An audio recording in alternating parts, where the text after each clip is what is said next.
Welcome to Reddit Echoes, where lies get exposed, two-faced people get exactly what they deserve, and justice isn't just served. It's gift-wrapped with a bow of poetic karma. In today's episode, you'll hear 4 true stories from a Christmas party that turned into a full-blown courtroom drama, to a father who left exactly $10 in his will, just enough to feel like a slap in the face. This isn't just drama. This is justice.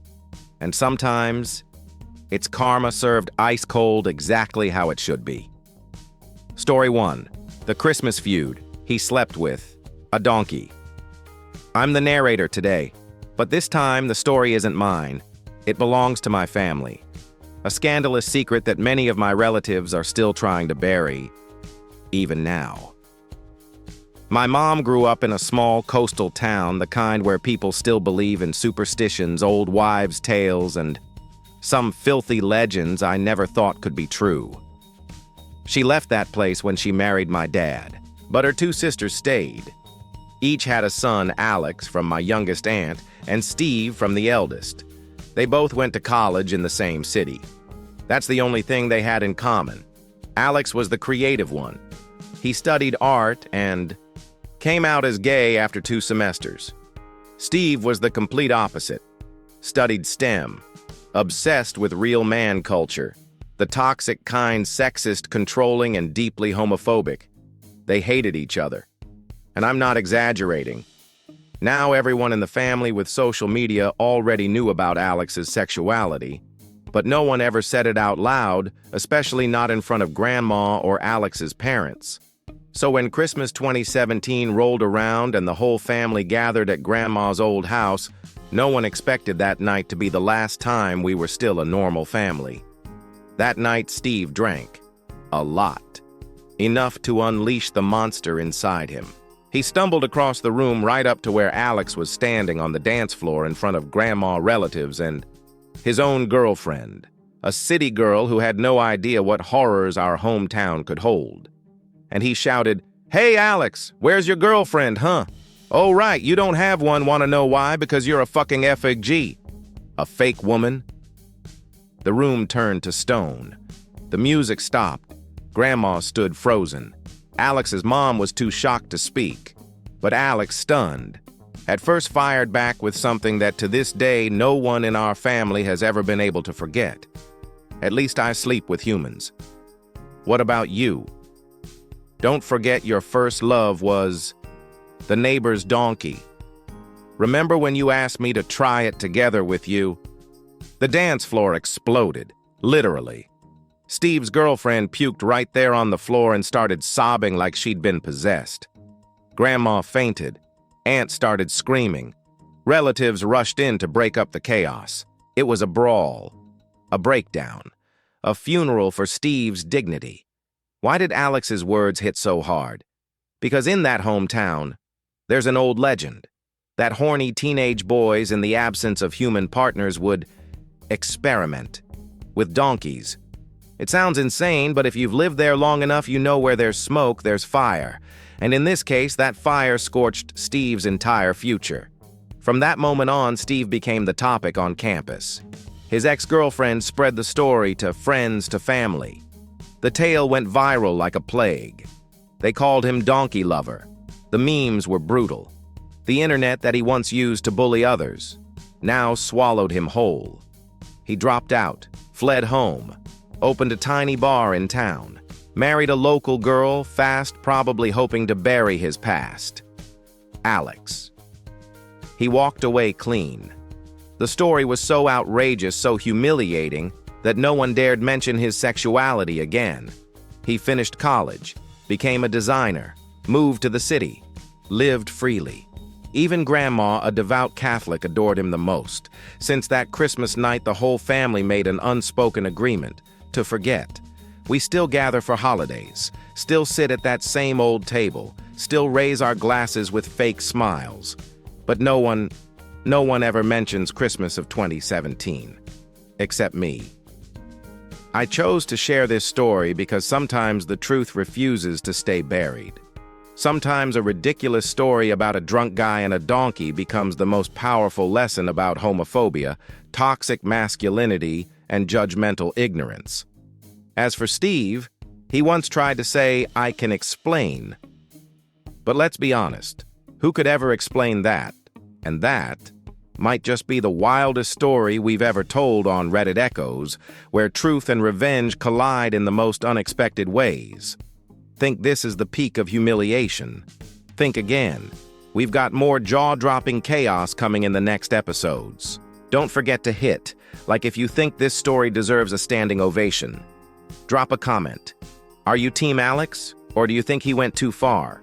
Subscribe to Reddit Echoes so you won't miss the next crazy but real stories we've got in store, because here, the truth echoes. Story 2. My dad left me. $10 and the hardest slap I've ever felt. I never thought I'd be sitting here writing this in a cold, silent living room staring at my dad's photo framed on the memorial table. And I definitely didn't think the last thing he'd ever leave me in this world would be $10. Yep, 10 freaking dollars.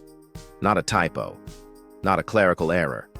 It was his official will, notarized, signed, witnessed. The final shaky signature of a dying man. On clean white paper in crisp black ink, he wrote, "I leave my daughter full name Melissa Jane Thompson $10. So she knows I didn't forget her. I just have nothing else to give her." And if you're sitting there thinking, wow, what could she have possibly done to deserve that? Let me take you back. My dad was stubborn in the most painful sense of the word. A former high school history teacher, obsessed with honor tradition and what he called absolute truth, basically his version of it. I was his only child, his pride and joy until I turned 17. That's when I committed the ultimate sin I thought for myself. I fell in love with someone who didn't share our religion, didn't vote the way we did. And worst of all, he didn't have financial potential, aka he wasn't rich or useful in Dad's eyes. After one brutal argument, the kind where words become weapons, my dad gave me what he called his moral ultimatum. You either live life my way, or you figure it out on your own. I chose the second option, and I never looked back. For nearly 20 years, I lived my life.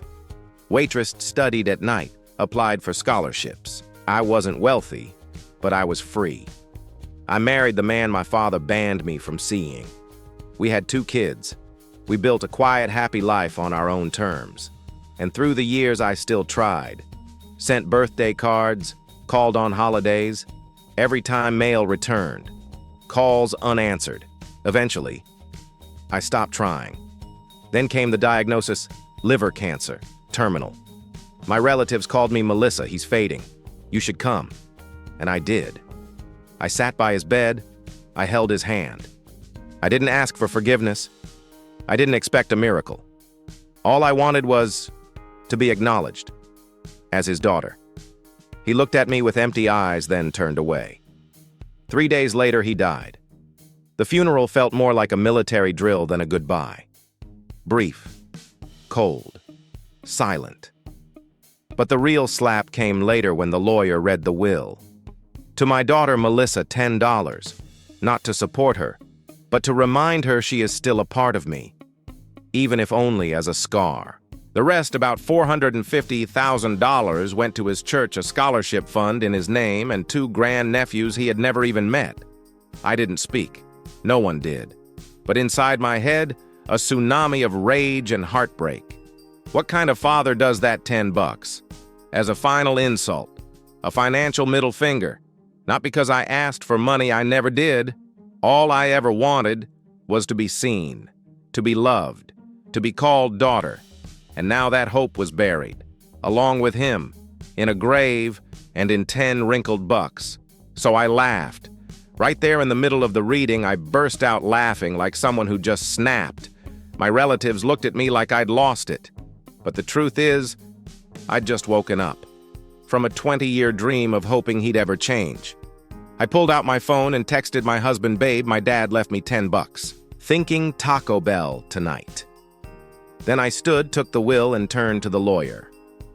"Would you mind if I framed this It would go perfectly in my father-daughter trauma gallery. I walked out, didn't look back.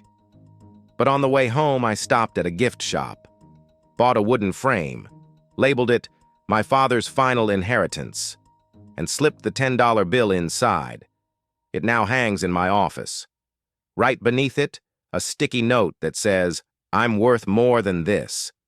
Some slaps don't come from hands, they come from ink, from wills, from signatures made out of spite. But sometimes that's the slap we need, to remember how strong we've become without the apology we never got. Have you ever been disowned?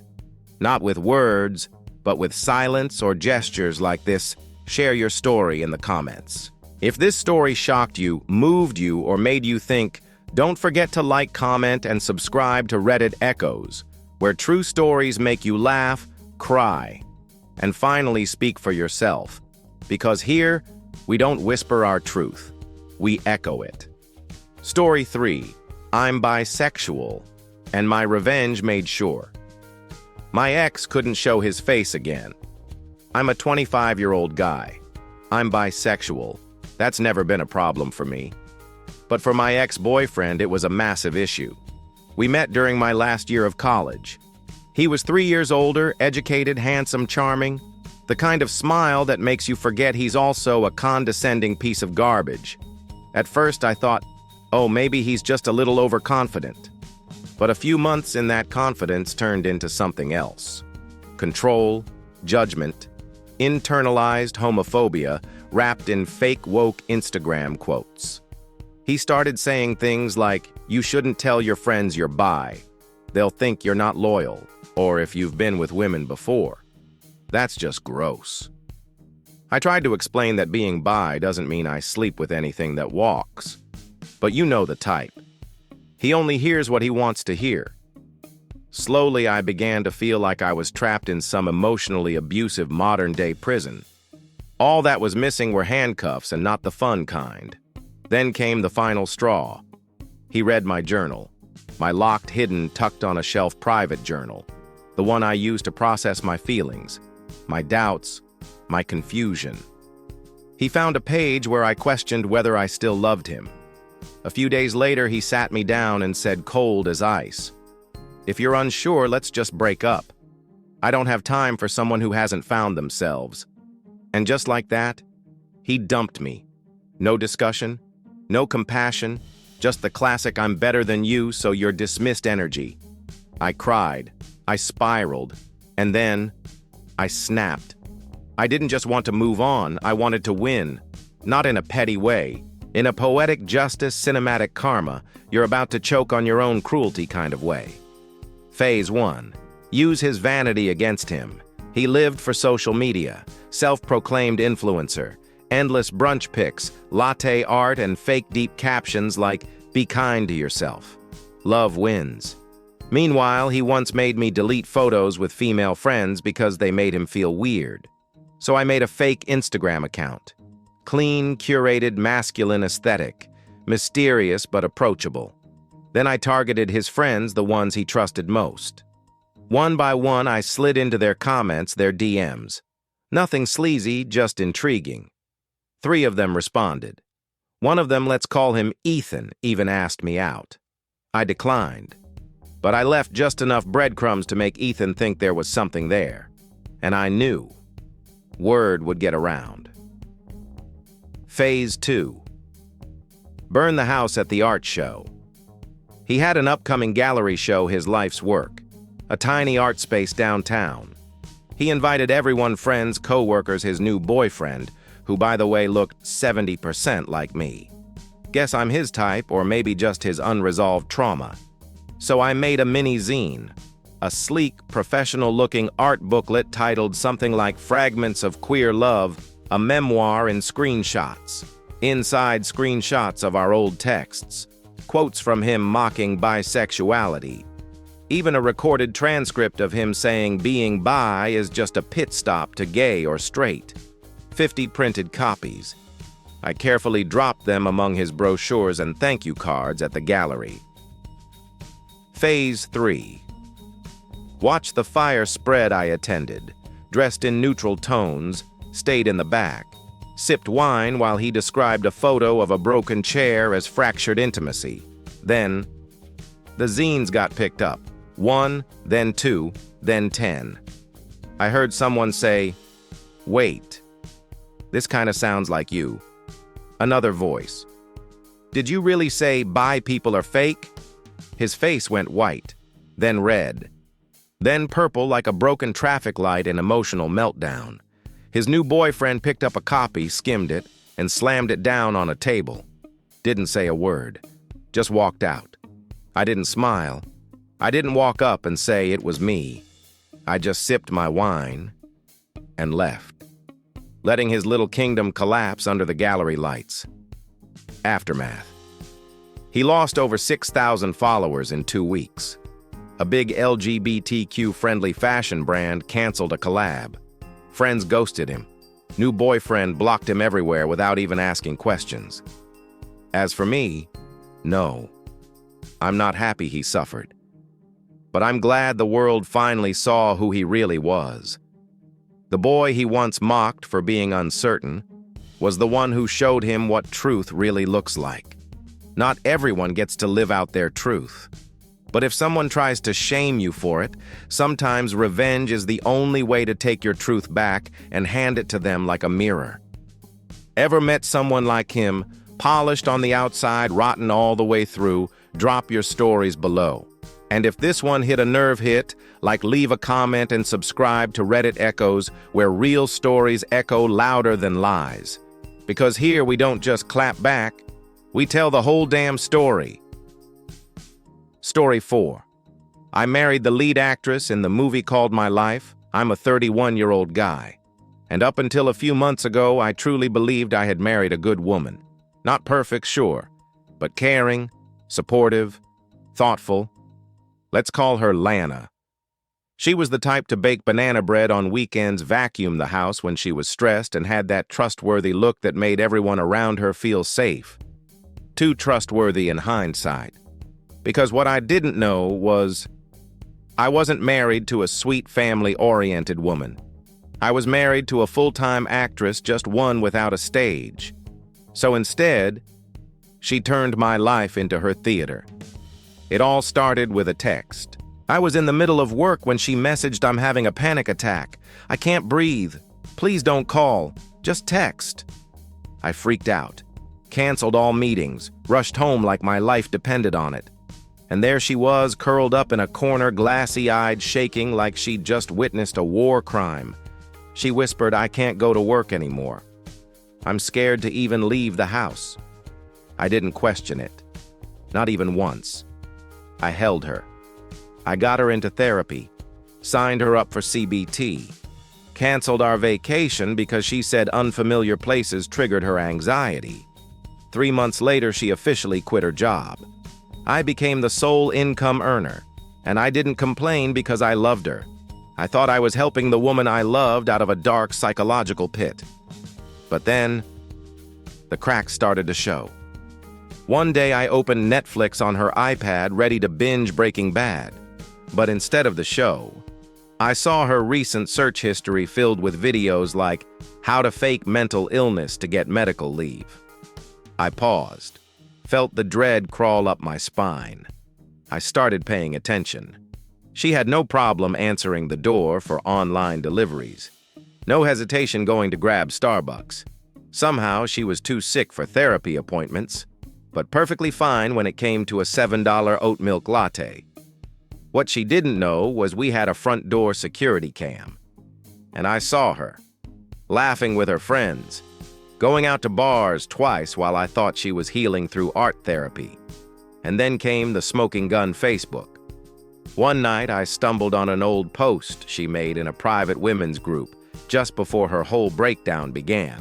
She wrote, "Hey ladies, anyone ever faked agoraphobia to get paid leave without getting cut off?" Someone replied, "You have to act convincingly. Don't smile when they ask about childhood trauma." She heart-reacted to that comment. At that point, there was no more doubt. She'd fooled me, her doctor, her job. But most of all, she'd betrayed the love I had for her. I didn't explode. I didn't scream. I made a plan. I downloaded footage from the front door cam. Her casually chatting with delivery guys heading out in heels, laughing outside a spa. I took screenshots of her Facebook post. I backed up every shady DM. Then I met with her therapist. I laid it all out. The man went silent. Shocked. I said I don't want her arrested. I just want the people she fooled to know the truth. He nodded. Said he'd be reporting her to the insurance company. Meanwhile, I prepared a farewell gift. The final performance, if you will. I made her favorite dinner candlelight wine, orange glazed chicken, the whole romance package. She sat across from me all misty-eyed. I feel so lucky to have you, she said. I smiled. I feel lucky too. And tonight I have something special for you. I handed her a USB labeled Memories. She plugged it into her laptop. I pressed play. First footage of her laughing with a delivery guy. Then her strutting into a bar with her girlfriends. Next, her Facebook post asking how to fake agoraphobia.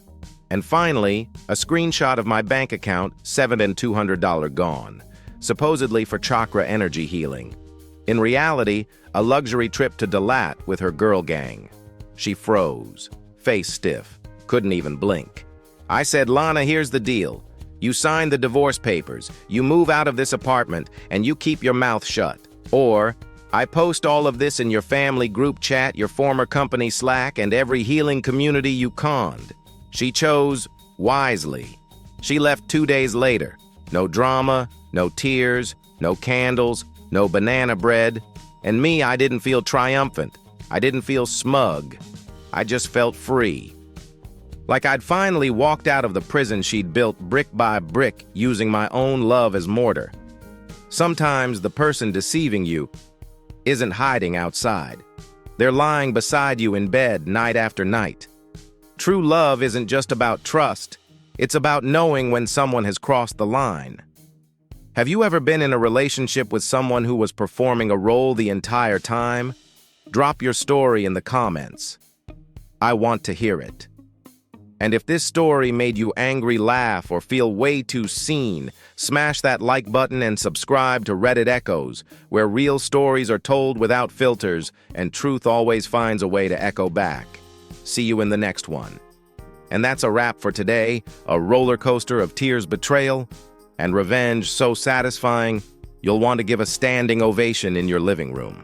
Which story hit you the hardest? Drop a comment below, and if you've ever lived through something similar, just know Reddit Echoes is always here to listen. Hit that subscribe button if you believe every jerk deserves their moment of truth. See you in the next episode of True Reddit Stories, where the truth isn't just told, it's told in the most gloriously satisfying way possible.